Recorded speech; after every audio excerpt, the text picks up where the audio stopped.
Abra sua Bíblia no livro de Apocalipse, capítulo 2. Ô, glória. Os irmãos já estão valendo aí já, né? Apocalipse, capítulo 2. Vamos ler o versículo 1. Quero trazer uma reflexão essa noite para a nossa vida.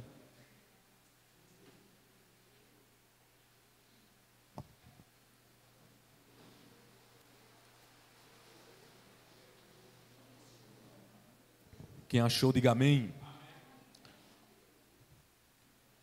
Só o varão achou. O Apocalipse é o último livro da Bíblia. É porque eu estou me acostumando ainda com a tecnologia.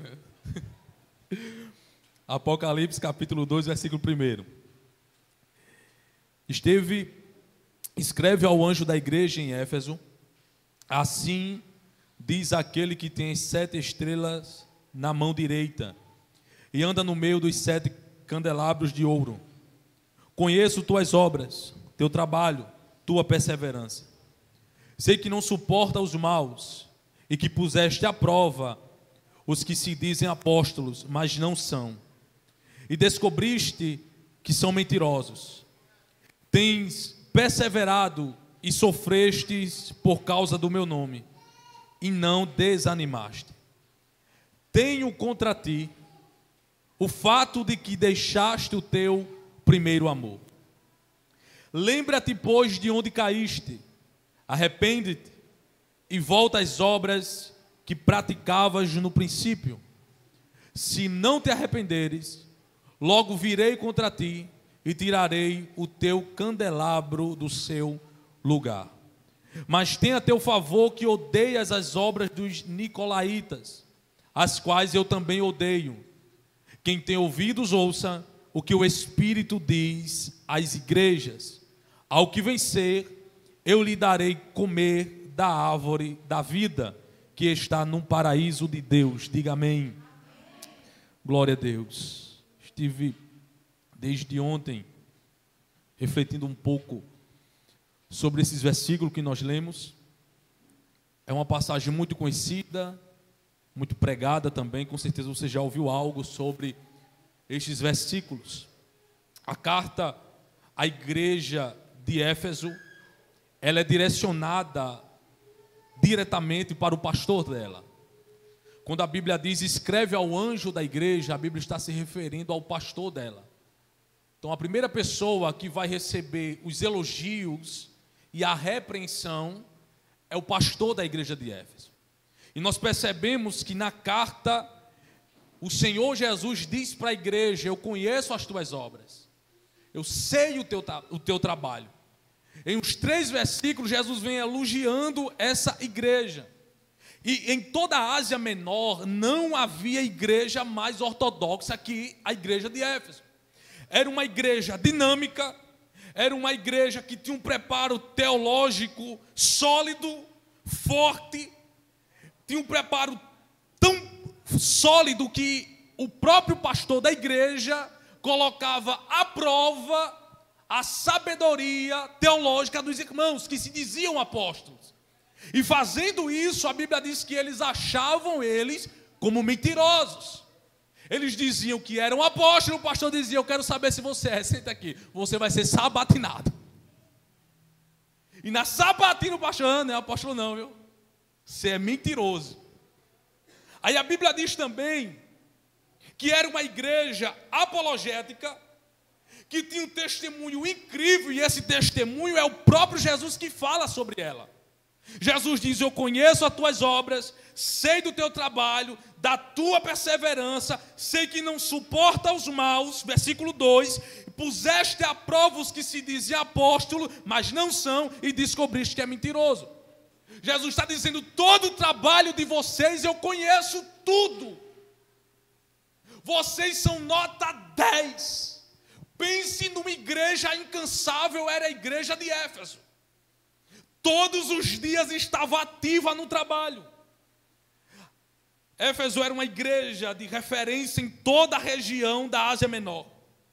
Apesar de tantas virtudes e qualidades no versículo 4, João escrevendo a carta revelada por Jesus, Jesus vai dizer, escreve também que, porém, eu tenho algo contra eles. Apesar de serem fervorosos, apesar de serem incansáveis, nunca desanimar mediante as perseguições, era uma igreja perseverante. Mas Jesus diz no versículo 4, tenho contra eles, que abandonaram o primeiro amor. Se nós formos ler todas as 7 cartas que o João escreve, em alguma das 7 nós vamos nos encontrar. Em alguma das 7 nós vamos dizer, isso aí acontece até os dias de hoje. Em alguma das 7 a gente vai olhar e vai dizer, isso aqui não foi só no Novo Testamento, acontece comigo hoje. Jesus olha para a igreja e é uma igreja quase perfeita. Só não é perfeita porque abandonou o primeiro amor. Esqueceram do primeiro amor. O evangelho chega em Éfeso, em Atos capítulo 18. Eu quero, se você puder acompanhar, ou o nosso irmão Dayan poder jogar aqui para ajudar os irmãos na leitura. Atos capítulo 18 é as falas da chegada do evangelho na cidade de Éfeso. Nós vamos notar alguns pontos importantes. Quando Paulo chega a Éfeso, capítulo 18, versículo 18. Paulo ainda ficou ali muitos dias. Então se despediu dos irmãos e navegou para a Síria, com Priscila e Áquila. Paulo rapou a cabeça em Secreia, pois havia feito um voto. Quando eu li isso aqui, eu lembrei de um vaso aqui da igreja. Eu digo, acho que ele faz voto. Versículo 19. E chegaram a Éfeso, onde Paulo os deixou. E depois de entrar na sinagoga, começou a dialogar com os judeus. Isso aqui é uma estratégia de evangelismo de Paulo. Paulo entrou na sinagoga e disse, eu quero conversar com vocês, dialogar com vocês. E Paulo começa dentro da sinagoga a expor o cristianismo, expor o evangelho diante dos judeus. Nós vamos ver que é uma prática de evangelismo que ele usa, porque no capítulo 17, ele também vai fazer esse mesmo procedimento. Ele vai chegar diante dos filósofos e vai dizer, eu também tenho uma filosofia para contar para vocês. E qual é? Sobre Cristo. Ele começa a evangelizar no diálogo, na troca, no debate, na discussão. Então ele está dentro da sinagoga com essa mesma ideia de passar o evangelho através do diálogo, do debate. Aí no versículo 20, ele começa a se despedir deles. Eles ficaram tão maravilhados com o que ouviu de Paulo, que disse, não vai embora não, fique com a gente. Aí Paulo disse, se Deus quiser, eu volto. E vai embora. Só que Paulo sai e deixa a semente do avivamento plantada no coração dos judeus. Deixa eu lhe dizer uma coisa, para todo avivamento romper, seja de forma coletiva ou individual, precisa-se de um preparo. Diga para o seu irmão, precisa de um preparo. Você não vai acordar e do nada dizer, fui avivado.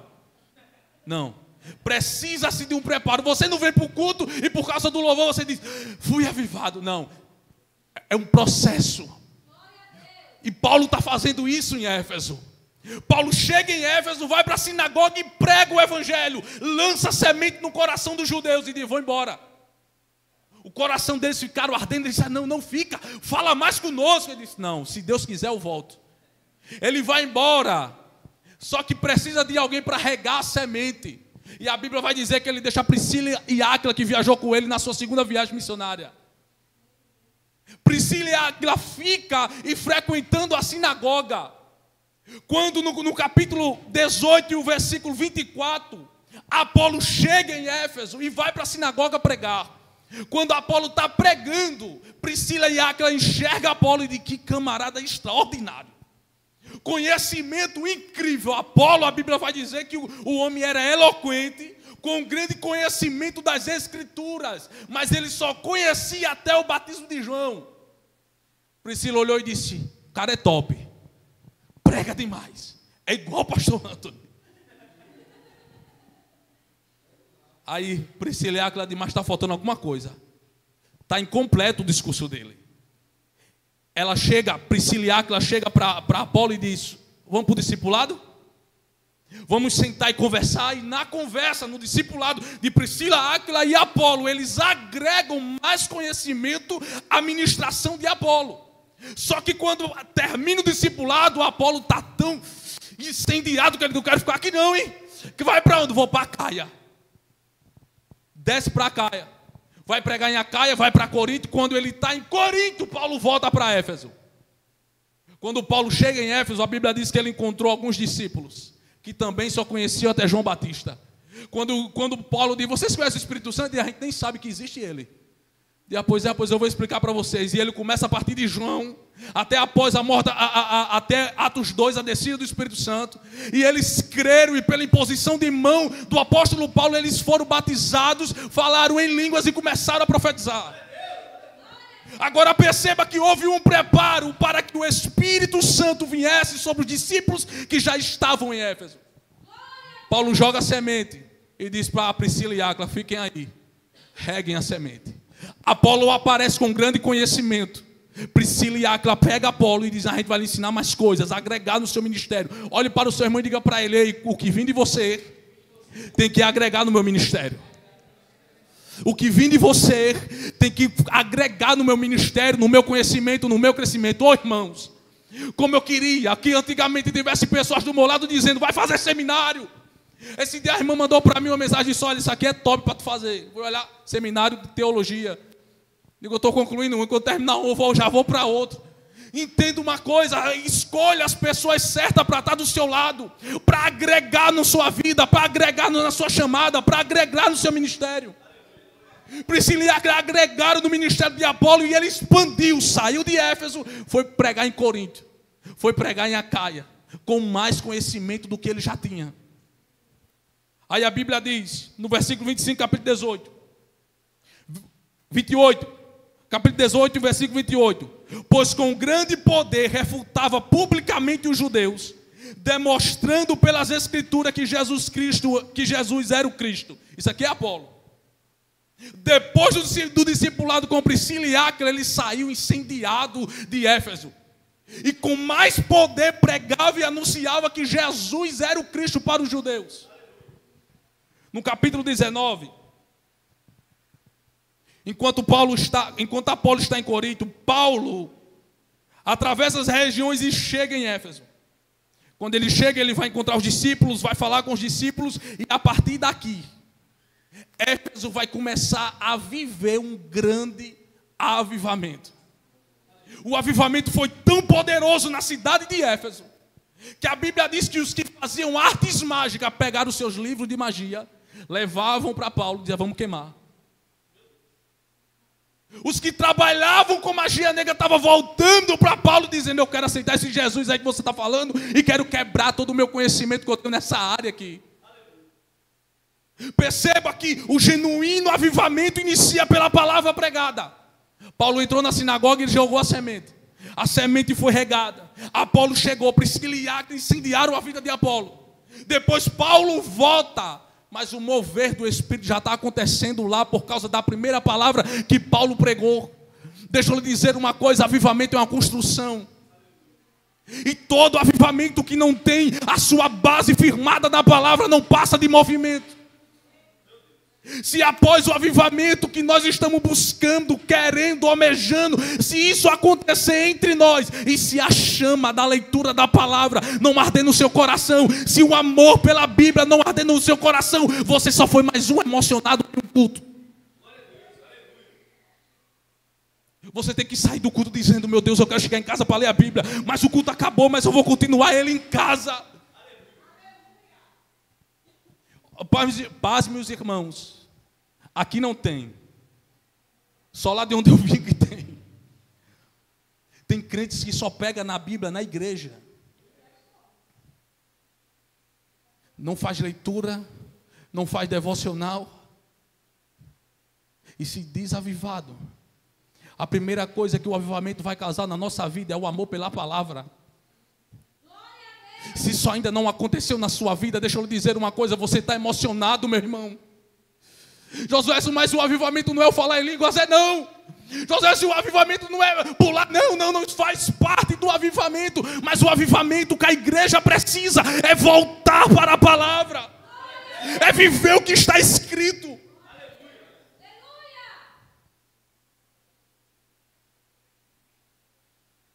Versículo 13, capítulo 19 diz: aconteceu também que alguns judeus exorcistas ambulantes tentaram invocar o nome de Jesus sobre os que tinham espíritos malignos, dizendo: eu vos ordeno por Jesus a quem Paulo prega.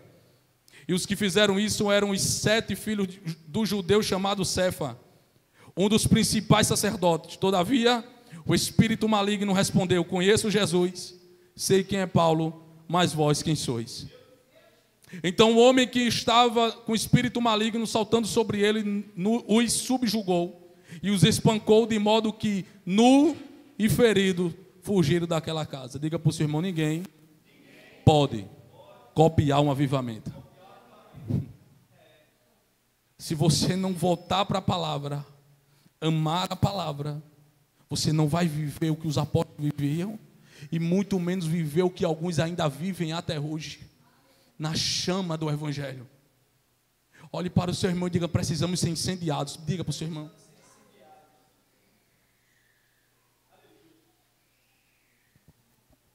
Quando Jesus começa a revelar a situação, eu contei aqui um pouco do avivamento em Éfeso, para os irmãos entenderem como foi que iniciou.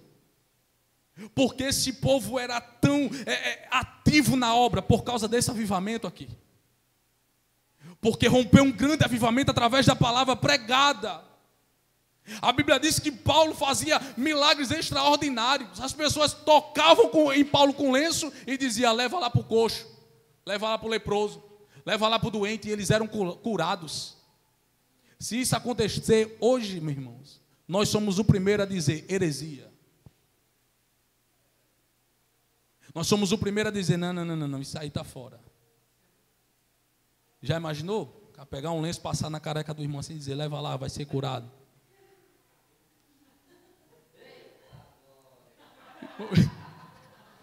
O irmão vai dizer: não, que heresia é essa? Os irmãos pegavam o pano e tocavam, está na Bíblia, irmãos. Tocavam em Paulo e diziam: pode levar que o enfermo vai ser curado. Ô irmão, como eu desejo ver isso mais uma vez. Eu trabalhava no centro, numa lanchonete, e tinha uma igreja ao lado, que eu passei muitos anos falando mal daquela igreja. E o pastor tão legal ia lá no lanchonete, conversava comigo, a gente conversava, e a gente trocando algumas ideias assim, e eu via que as ideias dele batiam um pouco, assim, muita coisa eu discordava. Ele dizia: vai assistir um culto lá à tarde, rapaz. E eu peguei, saí e fui lá. E eu vi. Ninguém me contou não, eu vi. Um camarada entrar pela porta, com o corpo rachado, isso aqui no centro. Eu esqueci o nome do pastor, mas a galera chamava ele de Dentinho, o pastor Dentinho. Porque ele era meio dentuço, aí os irmãos botaram um apelido nele. Ele olhou para o irmão no meio da oração de cura e libertação, ele chamou o rapaz, disse: faz quanto tempo que você está enfermo? Aí o rapaz disse: faz 6 anos que isso nasceu no meu corpo. Aí o pastor abraçou ele, para os irmãos terem uma ideia, nem o porteiro tocou nele. O pastor abraçou, quando o pastor soltou, a roupa do pastor ficou manchada do sangue do rapaz. Eu lá atrás disse: se for contagioso, já era. Passou os dias, ele chega lá com a foto do rapaz. Josué, olha como o rapaz está, corpo sarado, irmãos.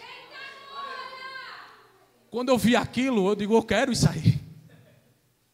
Disse: como é que é? Ele disse: é porque a gente tem que viver o que eles viviam, os apóstolos viviam. Se você não crê, você nunca vai viver. Eu disse: eu creio até hoje, ainda não vivi, mas continuo crendo. Irmãos, eu sonho um dia passar assim, minha sombra passar. E os irmãos dizem: eita, meu irmão, se tem algo porque tua sombra passou. Você já imaginou isso? A Bíblia diz que a sombra de Pedro curava, aí porque eu não creio. Eu creio.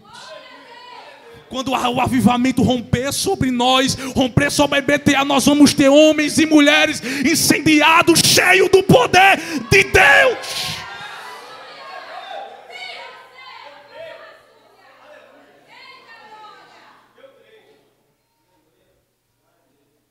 Só que passaram os anos. Efésios continuou sendo Efésios, trabalhando, pregando o Evangelho, defendendo o Evangelho, lutando contra os maus. Mas no capítulo 2, Jesus vai dizer: eu tenho contra vocês que vocês abandonaram o primeiro amor.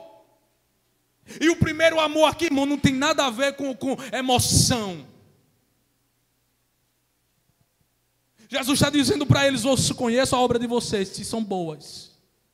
Sei que vocês rejeitam os maus, expulsaram os nicolaítas, que eu odeio. Tem perseverado e sofreste por causa do meu nome. Olha isso aqui, irmãos. O versículo 3, Jesus está dizendo: vocês sofrem por causa do meu nome. Vocês sofrem porque fazendo a obra sofrem perseguição, mas não abandonam. Eles entraram no modo automático. Começaram a trabalhar por religiosidade. Aí Jesus está dizendo: vocês fazem tudo isso, mas o que falta no meio de vocês é o primeiro amor. A chama que se acendeu lá quando Paulo começou a pregar. O que falta em vocês eles têm o serviço, eles têm o trabalho, mas esqueceram qual é a fonte da motivação para que eles fossem trabalhar. Jesus está dizendo: vocês têm tudo, só não é perfeito porque falta o primeiro amor. Esse primeiro amor aqui, Deus está falando para eles: olha, vocês se esqueceram qual é o motivo por qual vocês sofrem. Vocês se esqueceram qual é a motivação que leva vocês a fazer uma ação social, a pregar o Evangelho, a curar os enfermos. Vocês esqueceram. Está no modo automático. Esse primeiro amor aqui é o amor a Deus, a devoção a Deus. Ele perdeu. Vocês estão com as mesmas práticas, mas o amor, o zelo por Deus, vocês perderam. Aí, entenda uma coisa, que esse amor, esse primeiro amor fala de relacionamento. Eles estavam fazendo a obra, mas faltava relacionamento com Deus.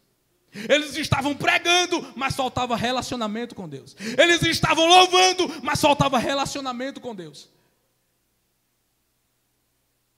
Percebe? Era uma igreja ativa, avivada, mas Jesus está dizendo: quero vocês de volta. Está trabalhando no meu nome, mas está distante de mim. Está pregando a minha palavra, mas está distante de mim. Está fazendo grandes projetos, mas está distante de mim. Aí Jesus diz: lembra-te de onde caíste.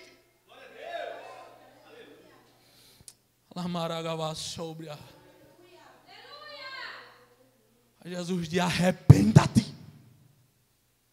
Percebe que até após a morte de Jesus ele continua pregando o arrependimento. João Batista surgiu e arrependam-se. Jesus veio a mensagem: arrependam-se. Jesus morreu, ressuscitou, está revelando a João e dizendo para a igreja: voltem para mim. Se arrependam e voltem à prática do primeiro amor. Trabalhem, mas não esqueçam do relacionamento com o Pai. Sejam motivados na obra, mas não esqueça do relacionamento com Deus. Agora veja se não parece muito com a gente. Trabalhamos de manhã. Aí, trabalho secular, e trabalho na igreja, trabalho secular, e trabalho na igreja. E às vezes a gente não tira 20 minutos para dizer: esses 20 minutos aqui é do dono da obra. Não dá para trabalhar na obra e deixar o dono da obra fora. Estão trabalhando, mas e o dono? Não, você não está faltando relacionamento comigo. Lembra-te, pois, de onde caíste. Olha o que Jesus está dando a dica para eles. Ah, Senhor, mas eu leio a tua palavra. E o relacionamento com Deus? Porque eu só tenho relacionamento com alguém através da aproximação. Sim ou não? Para me conhecer bem o galego aqui, eu tenho que estar perto dele. Para me conhecer ele mais profundo, a gente tem que sentar e conversar. A gente tem que sentar e dizer: e aí, meu irmão, fiz essa barba, ficou massa, isso vai de novo, já está crescendo. A gente tem que trocar esse diálogo com Deus. Só que a gente se acostuma a falar com todo mundo e deixa Deus no canto. Deus é o último que vai saber da tua história. Porque você já falou com a diaconisa Cristiane, você já falou com a missionária, você já falou com o pastor. E Deus fica só olhando. Aí o pastor orou, mas eu continuo do mesmo jeito. Lembra-te de onde caíste, te arrepende e volta. Jesus está dando a dica para a igreja. Quer continuar no fervor? Continue. Quer continuar no trabalho? Continue. Mas a pergunta aqui, como é que está o primeiro amor? Os irmãos lembram do dia que vocês se converteram? Tudo era só sobre Deus. Tudo é só sobre Deus. Vou almoçar, graças a Deus pelo almoço. Olha a coxa da galinha. Vai tomar um banho, pega o sabonete, nem de Macaé, aquele cheiro de alfazema. Oh Jesus, muito obrigado, oh glória, o sabonete tirando os grudes. Pega o perfume, colônia, aquela colônia, irmão. Eu vi um dia desse, velho, que desiste. Obrigado, Senhor, está com cheiro de cachorro molhado, mas oh glória. Eu usava muito, minha mãe enchia isso, irmão. Eu ia para o colégio. Tudo era sobre Deus, irmãos. Eu me lembro que eu saía de casa correndo para a escola bíblica, que começava às 7 horas da manhã. EBD. 6h40 o celular. Eita, corria, botava roupa. Às vezes não ia sem nem escovar os dentes. Eu quero lá saber, eu quero aprender a palavra. Chegava num culto, meu irmão, tu tomou banho? Não, varão, que eu acordei atrasado. Mas estava lá para aprender. Aí o tempo vai passando, isso vai ficando, não precisa mais. Aí você percebe que Deus vai nos constrangendo e vai dizendo para nós: eu sinto falta disso. Eu sinto falta de qualquer coisa, você corria para mim. Hoje você corre para o Google. Como é que eu resolvo esse problema? Aí o Google está lá. Problema no casamento, como é que resolve?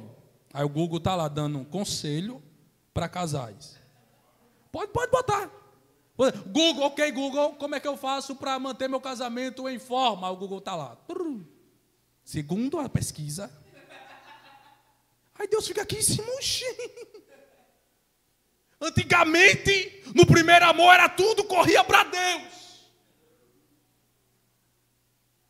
Jesus está dizendo: está na hora de você voltar para mim. Está na hora de você ver onde você está errando e voltar para mim. Tem muita coisa que não resolve na nossa vida porque a gente procura todo mundo, menos Deus. A gente quer profeta para revelar, a gente quer a missionária para orar, a gente quer a diaconisa para nos ajudar, a gente quer o diácono perto da gente. Mas entenda, tem coisa na sua vida que só vai resolver quando você se despertar e dizer: eita, preciso voltar a ter a minha comunhão com Deus mais uma vez. É o primeiro amor. Eu lembro-me quando eu me converti, eu orava todo dia antes de dormir. O tempo foi passando, aí foi minguando. O tempo. Eu digo: não, cansado, digo, amanhã eu oro. Aí comecei a trabalhar e piorou. Aí eu digo: cansado demais. Descansar, né, que ninguém é de ferro. E uma vez eu acordei, minha irmã estava olhando para mim assim. Acordei, eu disse: eita, filha, tu estava fazendo o que? Ela disse: eu estava orando. Disse: rapaz, tu rosto está diferente. Chegou e me espantei, assim, estava o quarto escuro, mas o rosto dela brilhava. Josuena, depois traga ela aqui para ela contar isso. Aí ela disse: eu estava orando. E tu? Eu digo: dormindo. Aí ela: bonito para a tua cara. Aí a gente dormia no mesmo quarto, na beliche, ela subiu na cama e eu embaixo fiquei: eita. Virava para um lado, virava para o outro, eu dizia: vou orar. Aí comecei a voltar a orar, aí novamente a prática, aí novamente aquele amor pela oração, novamente aquele amor por estar na comunhão, novamente aquele amor por estar lendo a palavra junto com Deus. Quando você lê a Bíblia, irmãos, como um livro qualquer, você lê, você não sente nada. Quando eu comecei a ler isso aqui ontem, digo, meu Deus, parece comigo. Se parece comigo, vai parecer com alguns irmãos lá também. Porque a palavra de constranger você, ela tem que me constranger primeiro. E vai parecer com algumas pessoas, não é possível, eu não nem pedi para levantar a mão. Só revela o nome, Jesus. Olhe para o seu irmão e diga, nós precisamos voltar ao primeiro amor. Deus nos chama nesses últimos dias a voltar a termos intensidade no Espírito com Ele. A voltarmos a termos comunhão profunda com Deus. Fique de pé, nós vamos orar em nome de Jesus.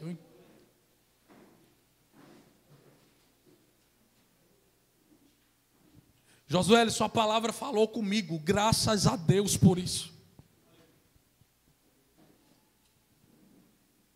Josué, eu estou mais ou menos assim. Não tenho mais a comunhão que eu tinha antes com o Senhor. No primeiro amor nós orávamos mais. No primeiro amor nós nos envolvíamos mais. E a pergunta é, o que aconteceu? Lembra-te de onde caíste. Mas lembra o que é que está te proporcionando essa frieza. Arrepende-te e volta. Volta para o lugar original. É voltar a viver a essência que um dia se perdeu. O Espírito Santo nos convoca nessa noite a vivermos a uma essência sobrenatural com Deus. Eu creio que nós vamos presenciar e viver um grande avivamento. Mas para isso acontecer de forma coletiva, precisamos voltar a ser como nós éramos no primeiro amor.